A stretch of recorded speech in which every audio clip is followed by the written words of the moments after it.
Hello everyone, this is Kavita Singh और ये है मेरा यूट्यूब चैनल कविता क्लासेस, जहाँ पे आप लोग को बायोलॉजी से रिलेटेड सारे कंटेंट प्रोवाइड करवाए जाते हैं। तो आज हम लोग शुरू करने वाले हैं ह्यूमन रिप्रोडक्शन।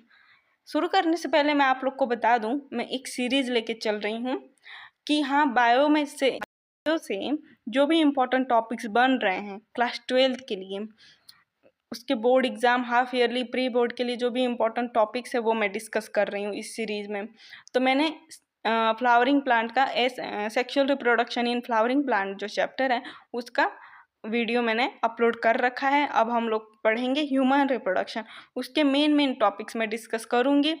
आज के वीडियो में मैं मेल रिप्रोडक्टिव सिस्टम डिस्कस करने वाली हूँ, फिर फीमेल रिप्रोडक्टिव सिस्टम, फिर मेंस्ट्रुअल साइकिल, फिर फर्टिलाइजेशन इवेंट जो है वो भी डिस्कस करूँगी, एम्ब्रियोनिक डेवलपमेंट भी डिस्कस करूँगी। ठीक है, तो आप लोग बने रहिएगा, आप लोग को बहुत कुछ सीखने को मिलेगा।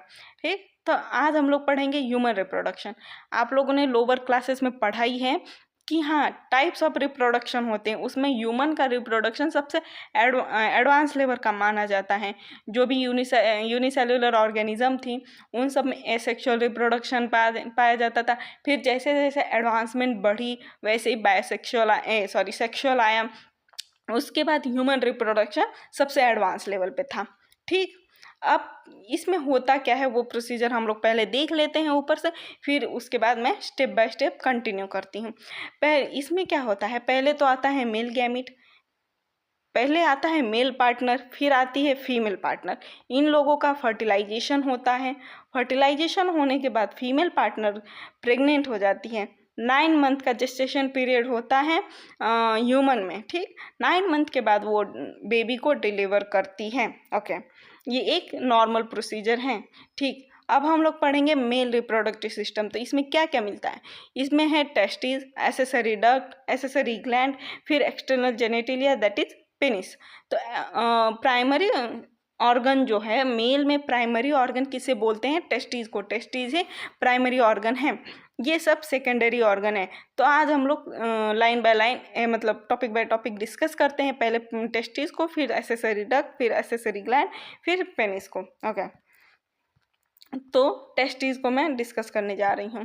ठीक, टेस्टिस क्या है, टेस्टिस का पोजीशन मैं बता दूँ कि कहाँ होता है टेस्टिस, पहले दिखा दूँ कहाँ होता है।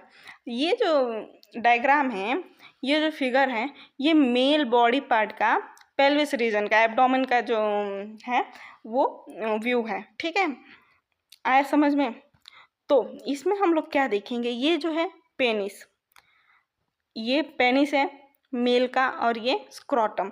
जो सैक लाइक स्ट्रक्चर प्रेजेंट होता है आउटसाइड ऑफ बॉडी, मेल के बॉडी के आउटसाइड में पेनिस के वेंट्रल रीजन में, ये जो पेनिस है उसके वेंट्रल रीजन में एक सैक लाइक स्ट्रक्चर पाया जाता है, उसी को स्क्रोटम बोलते हैं। और उस स्क्रोटम के अंदर प्रेजेंट होता है, उस स्क्रोटम के अंदर ये प्रेजेंट होता है टेस्टिस। इसी में स्पर्म का फॉर्मेशन होता है। फिर यहाँ से स्पर्म बनेगा, स्पर्म बन के ये जो ट्यूब लाइक स्ट्रक्चर दिख रहा है इसी के थ्रू पास होते होते होते होते ये पेनिस से बाहर बॉडी से निकल जाएगा, बॉडी से एक्सक्रीट आउट हो जाता है। ठीक है, तो यही प्रोसीजर कि स्पर्म का फॉर्मेशन कैसे होता है और उसका पाथवे क्या है, ये सब आज हम लोग डिस्कस करेंगे। ओके, तो टेस्टिस को मैं बता दे रही हूँ। Testis situated with in pouch, वही सैक लाइक या फिर पाउच लाइक स्ट्रक्चर जो था उसे स्क्रोटम बोलते हैं। और स्क्रोटम का फंक्शन क्या है, मेंटेन करता है लो टेम्परेचर को। स्पर्मेटोजेनेसिस मतलब कि स्पर्म के फॉर्मेशन के प्रोसेस को स्पर्मेटोजेनेसिस बोलते हैं। तो स्क्रोटम क्या करता है, उसका टेम्परेचर मेंटेन करता है। हमारी ह्यूमन बॉडी की normal temperature, average temperature 37 degree Celsius होती है, ये 37 डिग्री सेल्सियस होती है। लेकिन स्पर्मेटोजेनेसिस को 2 डिग्री सेल्सियस कम टेम्परेचर चाहिए होता है, इसीलिए उसको बॉडी के बाहर रखा गया है। आया समझ में। ठीक है, testis are covered by dense covering, skin से कवर्ड होता है। ठीक, टेस्टिस की साइज क्या है, टेस्टिस का जो साइज है उसका लेंथ 4 से 5 सेंटीमीटर होता है और विड्थ तो है 2 से 3 सेंटीमीटर होता है। ठीक है, ओके। अब देखिए टेस्टिस के अंदर की फॉर्मेशन, टेस्टिस के अंदर का स्ट्रक्चर इसमें बताया गया है।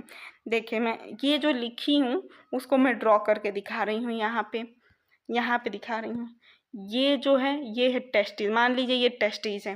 ओके, इसके अंदर क्या प्रेजेंट होगा? इसके अंदर 250 से 300 कंपार्टमेंट लाइक स्ट्रक्चर प्रेजेंट होते हैं, उसे ही बोलते हैं टेस्टिकुलर लोब्यूल। ठीक, इसे बोलेंगे टेस्टिकुलर लोब्यूल। ये है टेस्टिकुलर लोब्यूल, में शॉर्ट फॉर्म में लिख रही हूँ। ओके, और ये क्या है? ये है टेस्टीज, पर्पल पार्ट वाला, पर्पल कलर वाला। ठीक, ये है टेस्टीज। अब इसके अंदर क्या मिलेगा? टेस्टिकुलर लोब्यूल के अंदर 1 2 3 नंबर में प्रेजेंट, या तो 1 रहेगा, या तो 2 रहेगा, या तो 3 रहेगा, सेमिनिफेरस ट्यूब्यूल, सेमिनिफेरस ट्यूब्यूल। ठीक, टेस्टिकुलर लोब्यूल के अंदर प्रेजेंट होता है सेमिनिफेरस ट्यूब्यूल, और सेमिनिफेरस ट्यूब्यूल के अंदर 2 टाइप्स के जर्म सेल्स प्रेजेंट होती हैं। That is one is 2 type की सेल्स प्रेजेंट होती हैं। One is germ cell and second one is Sertoli cell. Okay, इसमें 2 टाइप्स की सेल्स प्रेजेंट होती हैं, किसमें? सेमिनिफेरस ट्यूब्यूल के अंदर। ठीक है, देखिए ये स्ट्रक्चर था, कैसे कहाँ प्रेजेंट होता है वो रफ डायग्राम में मैं आपको बता दी। देखिए टेस्टिस के अंदर प्रेजेंट होता है 250 से 300 टेस्टिकुलर लोब्यूल, उसके अंदर प्रेजेंट होता है 1 से लेके 3 seminiferous tubules. Okay, seminiferous tubule lined from inside 2 types of cell, एक होता है जर्म सेल और सेकेंड होता है सर्टोली सेल। तो जर्म सेल का फंक्शन क्या है? जर्म सेल ही स्पर्म का फॉर्मेशन करता है। ओके, यही बनाता है स्पर्म। ठीक है, और सर्टोली सेल क्या करता है? सर्टोली सेल प्रोवाइड करता है nutrition to the germ cell, germ cell को न्यूट्रिशन प्रोवाइड करता है। Okay, is this clear? अब ये चीज़ क्या है मैंने अभी बताया था, ये हुआ टेस्टिस, इसके अंदर था टेस्टिकुलर लोब्यूल, और उसके अंदर था सेमिनिफेरस ट्यूब्यूल, 3 नंबर में थे। ठीक, जो इसके साइड में जो स्पेस प्रेजेंट है, ये जो डॉटेड लाइन से डॉटेड दिखा रही हूँ, इस स्पेस को ये जो स्पेस है उसको बोलते हैं इंटरस्टिशियल स्पेस। ओके, यहाँ लिखा है, देखिए space between the seminiferous tubules is called interstitial spaces. और इंटरस्टिशियल स्पेसेस में क्या प्रेजेंट होता है? उसमें ब्लड सेल्स प्रेजेंट होती हैं, या तो इंटरस्टिशियल सेल्स या फिर लेडिक सेल्स प्रेजेंट होते हैं। ये जो रेड डॉटेड स्ट्रक्चर दिखा रही हूँ वो है लेडिक सेल्स। लेडिक सेल का फंक्शन क्या है? Leydig cell synthesize and secrete करता है टेस्टिकुलर हार्मोन को, कॉल्ड एज एंड्रोजन। एंड्रोजन को सिंथेसाइज और सिक्रेट कौन करता है? ये लेडिक सेल, जो कि यहाँ प्रेजेंट होता है इंटरस्टिशियल सेल्स में, स्पेसेस में प्रेजेंट होता है। ओके, ठीक है, देखिए ये मैं एक बार फिर से समझा दे रही हूँ। ये है टेस्टिस, ये जो फोल्डेड स्किन है ना, ये है इपिडिडाइमस। ठीक है, ध्यान दीजिएगा, अभी आएगा, हम लोग को स्पर्म का पाथवे भी पढ़ना है, तो वो स्ट्रक्चर यहाँ ध्यान रखना है, ये है इपिडिडाइमस। ओके, तो फिर यहाँ से ये ट्यूब लाइक स्ट्रक्चर से होते हुए यहाँ ग्लैंड्स मिलती हैं। ग्लैंड्स, यहाँ 3 टाइप के ग्लैंड्स दिख रहे हैं आपको, फिर यहाँ से पेनिस के थ्रू बाहर चला जाएगा। ठीक, स्पर्म का फॉर्मेशन पाथवे दिखा दी मैं। ये वही वाला डायग्राम है, देख लीजिए एक बार। ये जो पिंक कलर से मैं बनाई हूँ ये है टेस्टिस, उसके अंदर 250 से 300 टेस्टिकुलर लोब्यूल प्रेजेंट होते हैं। टेस्टिकुलर लोब्यूल के अंदर प्रेजेंट होते ये सेमिनिफेरस ट्यूब्यूल, और spaces between seminiferous tubule is called interstitial cells. और इंटरस्टिशियल सेल्स में प्रेजेंट होती हैं क्या? ये लेडिक सेल्स। लेडिक सेल्स क्या फॉर्मेशन करता है? हार्मोन को सिंथेसाइज करता है। कौन से हार्मोन को? एंड्रोजन हार्मोन को। ओके, अब ये है मेल एसेसरी डक्ट। क्या क्या है? रेटे टेस्टिस है, वासा इफ्रेंशिया है, इपिडिडाइमस है, और वासा डिफरेंशिया है। ओके, ये पाथवे जब आएगा तब मैं बता रही हूँ, शायद नेक्स्ट पाथवे यहाँ ये चीज़ ही है, मेल एसेसरी डक्ट ही उस पाथवे में आता है, तो मैं दोनों एक ही साथ बता दे रही हूँ। पाथवे ऑफ स्पर्म क्या है? पाथवे ऑफ स्पर्म क्या है? स्पर्म कहाँ कहाँ ट्रैवल करेगा? देखिए सबसे पहले तो स्पर्म बनता है, स्पर्म कहाँ बना था? सेमिनिफेरस ट्यूब्यूल में बना था स्पर्म। फिर सेमिनिफेरस ट्यूब्यूल से जाके कहाँ जाएगा? ये रेटे टेस्टिस में जाएगा।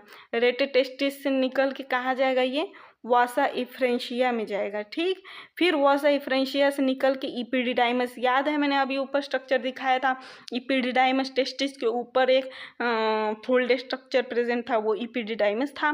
फिर एपिडिडाइमस के थ्रू होते हुए वासा डिफरेंशिया में जाएगा, फिर इजैकुलेटरी डक्ट से होते हुए यूरेथ्रा के थ्रू बाहर निकल जाएगा स्पर्म। ठीक है, ये है स्पर्म का पाथवे।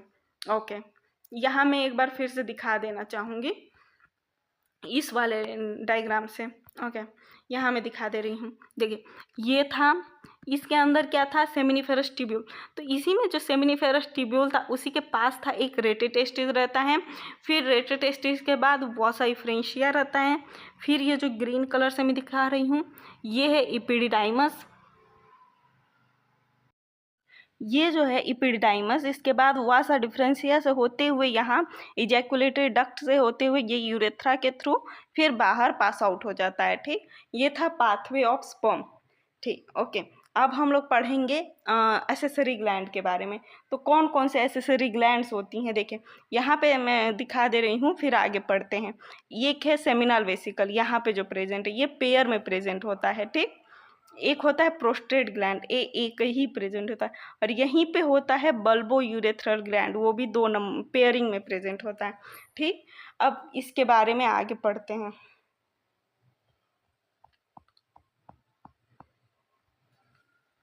देखिए, वेसिकल, सेमिनल वेसिकल 2 नंबर होता है, 2 पेयरिंग में प्रेजेंट होता है, प्रोस्टेट सिंगल होता है, और बर्बो यूरेथ्रल भी पेयरिंग में प्रेजेंट होता है। तो इन सब का फंक्शन क्या होता है, फ्रक्टोज, ये बहुत ही न्यूट्रिशियस होते हैं, इसमें फ्रक्टोज की क्वांटिटी ज़्यादा होती है, कैल्शियम भी ज़्यादा होता है, एंजाइम भी होता है। ठीक, और ये बल्बो यूरेथ्रल जो है वो लुब्रिकेशन में हेल्प करता है। ओके, आगे क्या है, male external genitalia that is penis. Penis का फंक्शन, पेनिस का क्या है स्ट्रक्चर, ये पेनिस जो होता है मेल बॉडी में, जो आउटर साइड में होता है मेल बॉडी के, वो इरेक्टाइल टिश्यू से बना होता है। ये एक स्पेशल टाइप ऑफ टिश्यू है, इरेक्टाइल टिश्यू से बना होता है। तो पेनिस के जो एनलार्ज एंड ऑफ पेनिस है वो ग्लांस पेनिस बोलते हैं, और glans penis is covered loose fold of skin, उसे ही फोर स्किन बोलते हैं। देखिए यहाँ पे मैं दिखा दूँ आप लोग को, क्या हो जा रहा है, सॉरी, देखिए यहाँ दिखा रही हूँ, यहाँ पे जो है ये चीज़, यहीं पे ग्लैंस पेनिस होता है, यहाँ पे स्किन फोल्डेड होता है ना, उसी को बोलते हैं फोर स्किन। ओके, ये हम लोग का कंप्लीट हुआ मेल रिप्रोडक्टिव सिस्टम। ठीक, अब हम लोग कल पढ़ेंगे फीमेल रिप्रोडक्टिव सिस्टम, तब तक के लिए आप ये सब रिवीजन करिए। ठीक है, और नोट्स के लिए नीचे डिस्क्रिप्शन बॉक्स में नोट्स दिया है, आप लोग देख लीजिए।